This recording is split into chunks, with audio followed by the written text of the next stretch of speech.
Thank you all for joining today. I think I know all of you here. For those who might be listening later, I'm Steve Gordon. I'm currently the chair of the SIGHPC Education Chapter.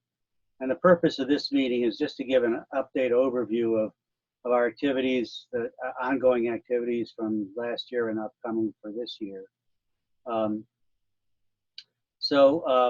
Just a second and I'll share my screen.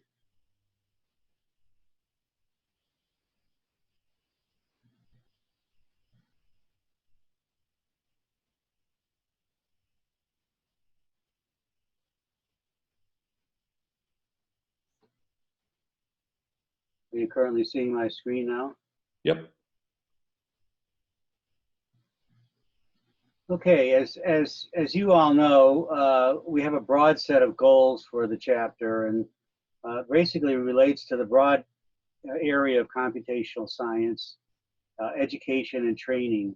And so that includes things that may start at the pre-college level in terms of learning something about modeling and simulation and using computers for a variety of applications, building up to things that happen at the undergraduate level in terms of instruction of students in our undergraduate classes, and then even moving up to high performance computing and data science, and not only working with students, but with faculty and other professionals who are trying to upgrade their own skills to participate in this sort of community of computational science education and training. And so, as you can see from the chapter goals, which I won't read, we have a broad set of goals that relate to all of those areas. We've tried to form working groups or committees that help us to meet those goals. So just a bit about the organization of the chapter. So our officers are elected annually by the membership in April and new officers take over in May. There are 3 named officers: the chair, the vice chair, and the secretary treasurer. Those 3 officers need to not only be members of the chapter, but full members of the ACM in order to serve. And then we have at-large officers. So we have 2 elected from the general memberships, and 1 each designated to represent Europe and the Asia Pacific, respectively. The 2 from the general membership, all of those officers only need to be members of the chapter. The reason we just added this past year the designated representatives of Europe and Asia Pacific is that we have fewer members from those areas currently, and so it was difficult to get anyone from those areas into a leadership position. So we thought in order to broaden the community, we needed to add those as very specific representatives, and that will help us to expand the community beyond the US, where most of the members come from. So we will, given this, we're in March now, in April, there will be a call for nominations for all of these posts, an election held later in April for new officers to take over in May. So please keep that in mind if you or somebody you know would be interested in taking a leadership position in the chapter. Our work is actually done through a series of committees, and this is the list of the committees that we currently have ongoing. So the first is a Computational Science Education Committee, and this is really focused on incorporating computational science education at various levels, but they've primarily been focusing on the undergraduate level and on academic programs per se. And we'll talk more about some of the activities they've done in the recent past.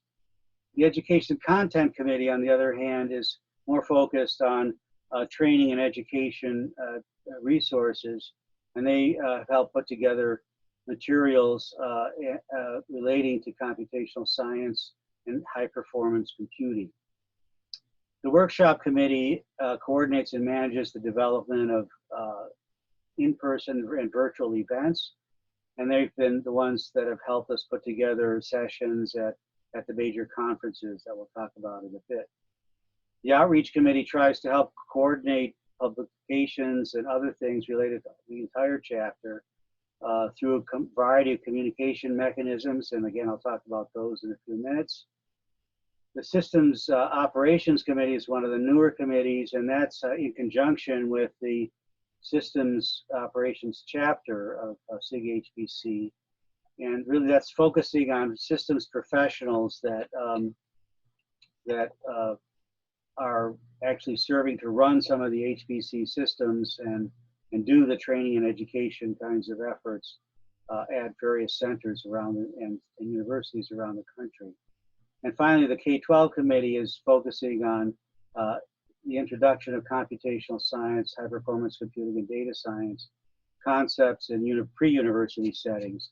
And so that's all of the committees that we currently have active. So to give you an idea of some of the activities that have been ongoing, we continue to have a series of webinars describing efforts to integrate computational science into the undergraduate curriculum. And those have been primarily sponsored by that Computational Science Education Committee. So far they've had, and I'll point these out in a little bit, for a couple of sessions on teaching undergraduate physics and one on teaching undergraduate computational chemistry. And we hope to have others. We'd had a previous commitment to do something in the area of atmospheric science, and now those that are in atmospheric sciences are as all of you, working on how to teach remotely all of their courses. So that will probably be deferred maybe till the summer or the fall, but we hope to continue that. We've also had webinars on a variety of other computational science training and education topics. And as I'll point out in a few minutes, all of these webinars are recorded just like this is and put on our YouTube channel. So because it's very difficult for everybody to get to a live conference like this, but that gives an opportunity for people to view what happened after the fact and becomes an archive of all of those webinars. We've helped to sponsor workshops at the major conferences. The workshop committee has done a great job with the sessions at the supercomputing meeting, the ISC meeting, and the PERC meeting, and a few others along the way. But those are the three main ones that have continuing presence and help the chapter to put together training and education sessions. The Education Content Committee is also working with the HPC Certification Forum, primarily in Europe, that is developing an HPC skill tree and then potentially certification exams for people who want to certify that they have those skills. And there have been a number of attempts to assemble references to training materials, both for educators and for systems professionals, and so those are ongoing efforts. And again, we have websites that have those listings. And then in the K12 area, they're just starting to share information on K12 outreach and education efforts. And also, there is a nascent repository of K12 education materials. So I'm not going to go to any of these places, but I wanted to put them in the slides so you can, if you haven't seen these earlier, you can look at them later, but these are just some examples of the computational science education things, the two physics chats, another seminar we had, a webinar on mentoring, and one on teaching using flipped classroom and undergraduate parallel computing. These are just examples, and we actually have a full list of all of the present and past workshops and webinars on the SIGHPC Education Chapter website, which I'll share with you in a little bit. Here's some of the past and upcoming workshops. And again, these are links to either calls for proposals, or if the workshop's done, links to the presentations and slides. And the one I'd like to point out as a special thing at the bottom is that we've made an agreement, at least at the major conferences, that for refereed publications, we put those together into a special issue of the Journal of Computational Science Education. So the second annual of those was just released last month, and it has a number of interesting papers on people that are doing training education in computational science. I'll talk more about the journal in a bit, but you might be specifically interested in those special issues over the last 2 years. What I've assembled here is links to various resources. So here, let's see if I can actually make this work. So here's the events page on our main page, and you can see here's the webinar links, and then once the webinar is done, there are links to the YouTube video. We have 2019 past events listed here, other webinars interest, and then previous past events. We're in the process, this list is getting a little bit long, so I'm in the process of updating these web pages, and I'll have on this page just the 2019-2020 events, and then links to all the past events. But again, the archive of these is very interesting, and there's a variety of things you can find here. While I'm on the web page, let me just point to a couple of other things. Here's the list of high performance computing and computational science education resources that were put together by the Education Content Committee. And we have a new list that's just been put together by the systems operations people. And let's see, I don't think I probably have a link to that on the home page.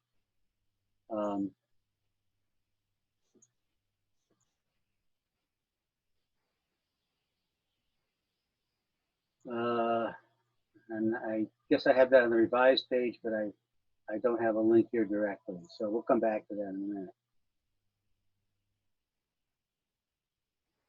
A few other things I'll point out. This is a link to the YouTube channel. We run a blog on computational science education activities, and this gives an opportunity for anybody to propose to just publish a 1 or 2 page overview of their training and education activities in computational science. And so we keep soliciting contributions to that, and aside from the webinars, there are a number of other past blogs that have focused on efforts at a variety of institutions, from K12 kinds of things all the way up through university and training sessions for high performance computing. So we continue to solicit contributions to the blog. So there's a link to it there. Here's a list of systems professionals. I thought I had a link here somewhere. And this is just starting, so it shows the committee members and then a few of the training materials that they're resources that they're just putting together, along with a request to contribute additional materials as people find them that might be things that might be useful. The last couple things I have listed are the SIGHPC certification form, and this is where they're starting to assemble materials for certification on SIGHPC skills, and then the K12 materials repository on the bottom here. So I think this gives a pretty good overview of some of the resources we're trying to share with the community as a whole. A little bit more about the Journal of Computational Science Education. It's an open online journal which sponsors referees on articles on a broad set of computational science education topics. It includes things like if somebody's introduced a unique set of instructional materials, they can present those, or they've done some instruction and have some experience with how effective their training and education methods have been in the classroom or in a training setting. We also have a set of student articles, so students who have done an internship or research experience and have actually used high performance computing or done modeling and simulation can summarize their projects there along with their experiences and how it affected their academic experience. So those are both kinds of things that are accepted as regular contributions to the journal, along with this annual special issue with papers from the refereed workshops. Again, so if you've done something like this, we would certainly welcome submissions to the journal. Also, we're always seeking reviewers, and you can go to joxy.org and volunteer to be a reviewer. Again, this is a referee journal, so we're always looking for people who are willing to spend a little bit of time helping us review articles and make sure the journal's of high quality. So for those who aren't members, you can join the chapter. It's a very nominal fee, only $10 annually or $5 for students. So even if you're members, you might encourage some of your students to join so that they can take advantage of notices of the webinars and other things that we have going. You can join one of the committees and share your expertise, or submit your name for one of the officers' position when the call for officers comes around. You can contribute a variety of ways. You can write a blog post if you have important ideas. And I have the generic chair email here. So if you have any of these ideas, this is a way to contact us and get it forwarded to the right subcommittee or the right person that's in charge of whatever you've got some information about. So that's sort of, I think, the end of the overview. And so what I would like to ask now is if there are questions or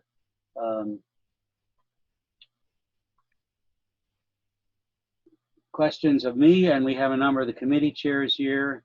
And I'm not sure besides the committee chairs, there's anybody else here, but does anybody have any questions or want to add anything to what I've talked about so far? So Steve, I'm wondering, in light of all the current worldwide crisis, would it be worthwhile if we had a webinar on how to teach online, or are campuses dealing with that already? I think campuses are dealing with that individually. I know at Ohio State, they have a whole new website for faculty and a whole set of people from a support center helping faculty do that. I assume that's happening on every campus. I'm not sure we have any special expertise. I know I've taught online. A few others that are joining here have. Does anyone else think that if we did this, this would be of interest, or are the universities sort of handling this on their own? I feel like the universities are handling it from a technical perspective, but not necessarily from a pedagogical perspective.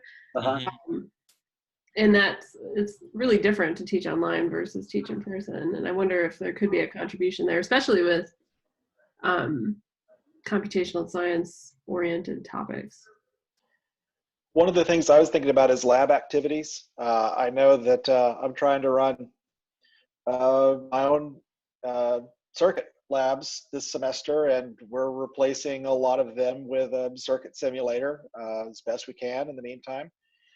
So that is one thought I had, is are there computational resources that we can promote or share with people that might help faculty that are trying to handle labs that now have to be done virtually?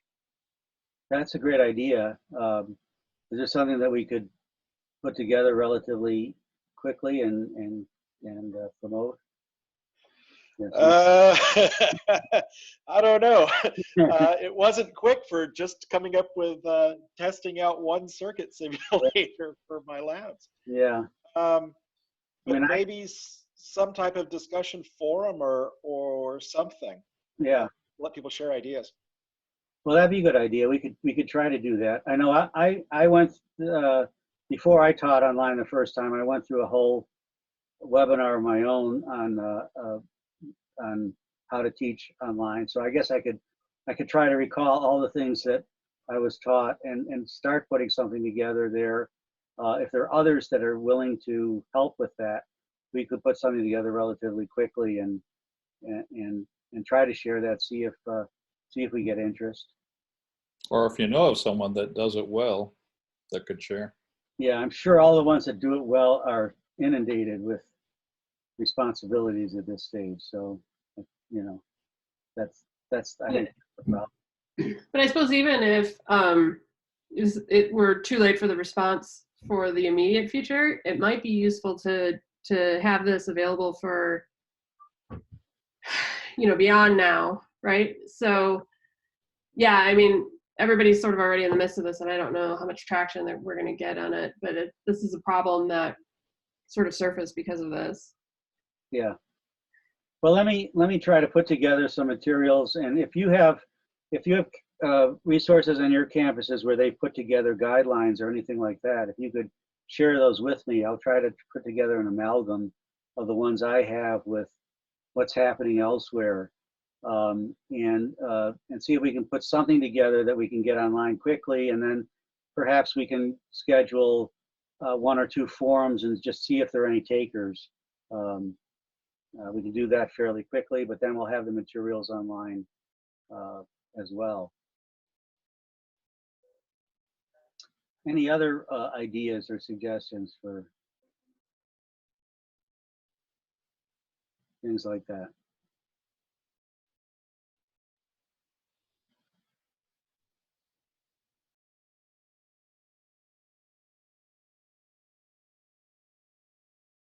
Well, I hope this has provided a kind of a summary overview of what the chapter is doing and where it's headed. And I will have this online in the next day or two, again on the events page with a link to the YouTube video and the slides.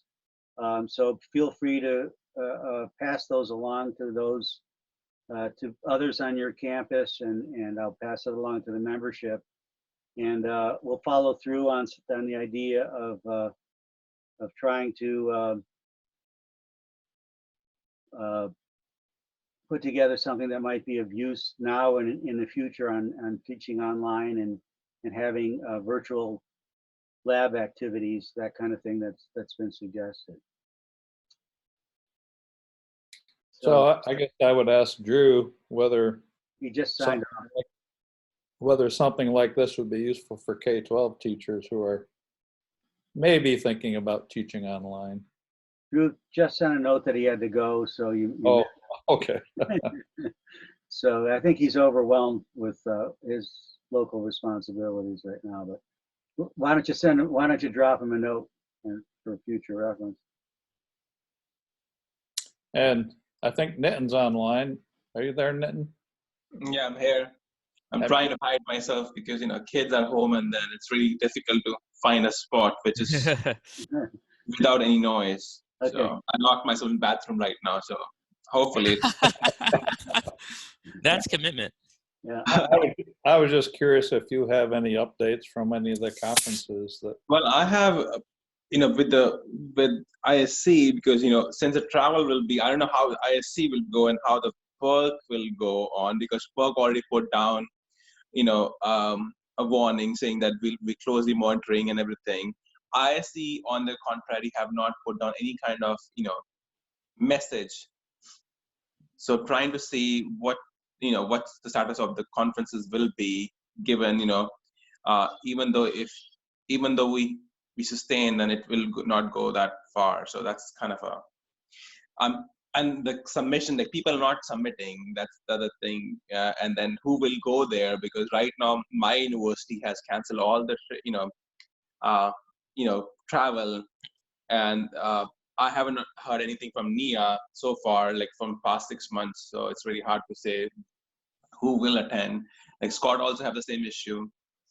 And I think mostly everybody who are here have the same issue of not traveling, abroad especially. I don't even know how the PERC will be done, because if they don't allow me to travel, then I can't leave. Yeah, that's so we can do the thing is, like everybody's doing it. We can, I can propose this thing to the organizer. If worst to worst, we can still get the submissions which we are getting and do the workshop virtually. That's the only option. Yeah. If it happens. We'll have to see what happens, but it doesn't, for any in the immediate future, my guess is that face-to-face conferences will be shut down. But yeah, like all the conferences in France right now, they have agreed that we can present offline, record the presentation and just send it there.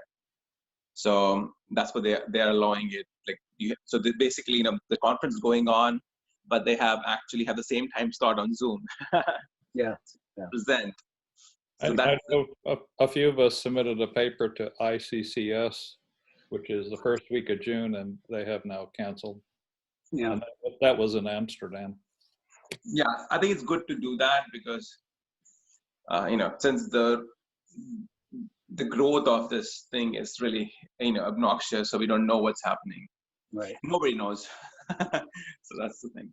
Yeah. Well, we'll play it by ear. If there's anything that the chapter can do to help facilitate the online workshops, please let us know. Yeah, I think we have to wait till end of April, because by then we'll know the exact status, what's going on with the world, Right. and then we can move on. Right. All right. Thank you, Nitin. From All right. Anything else? Sorry if I have any background noise, but I was just thinking that as we're trying to sort of navigate this virtual teaching space, if we come across any insights or best practices, they would probably make good blog posts. Yeah, that's a good idea.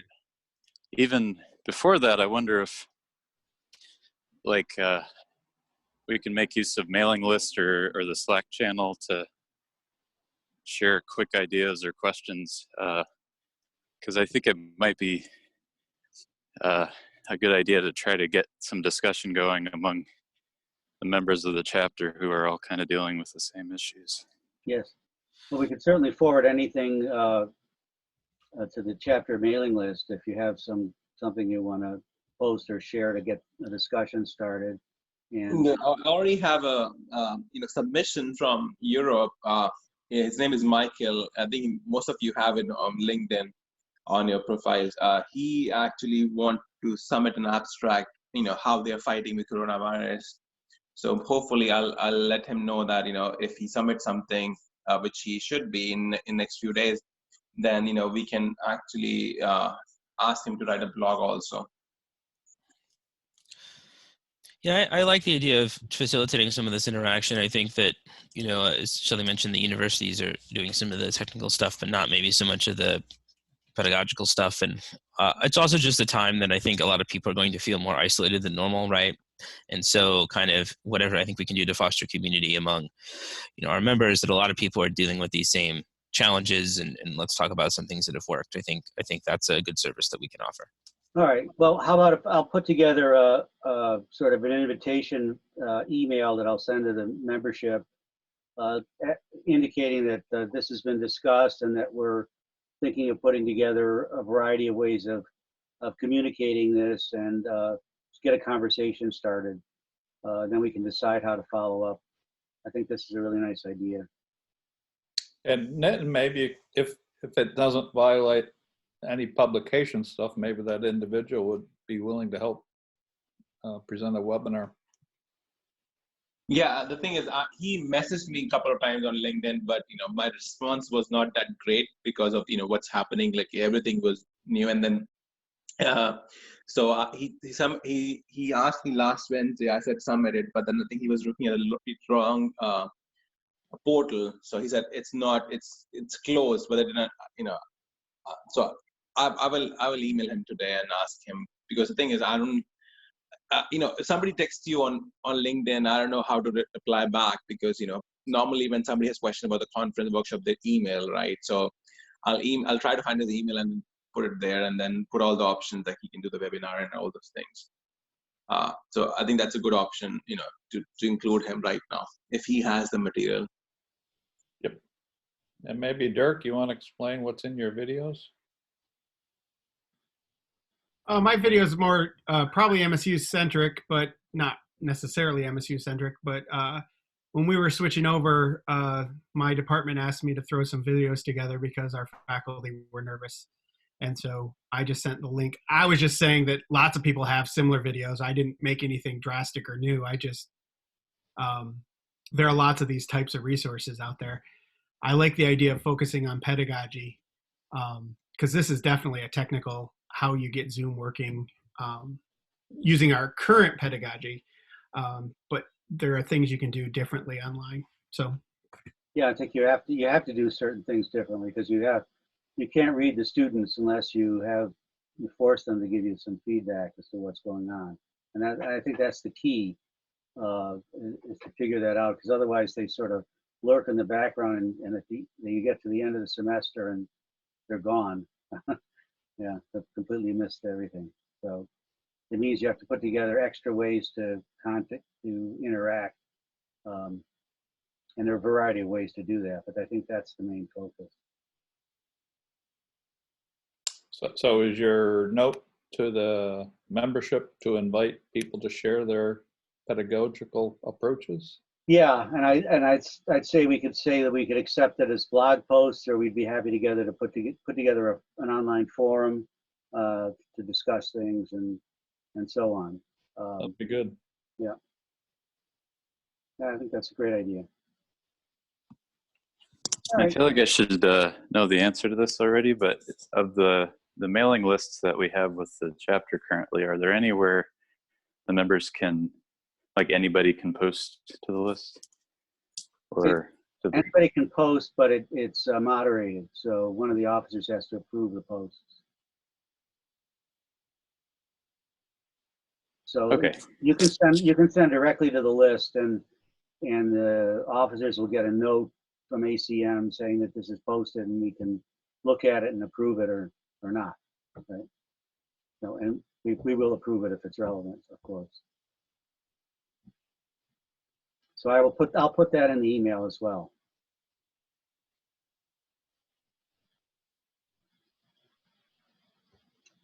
Okay, folks. So thanks for attending, and best wishes for staying healthy and hunkering down in safety, and getting your work done somehow, even though the circumstances are not ideal. So thanks again, and we'll be in touch. Thank you. Take care. Thanks. Okay. Bye.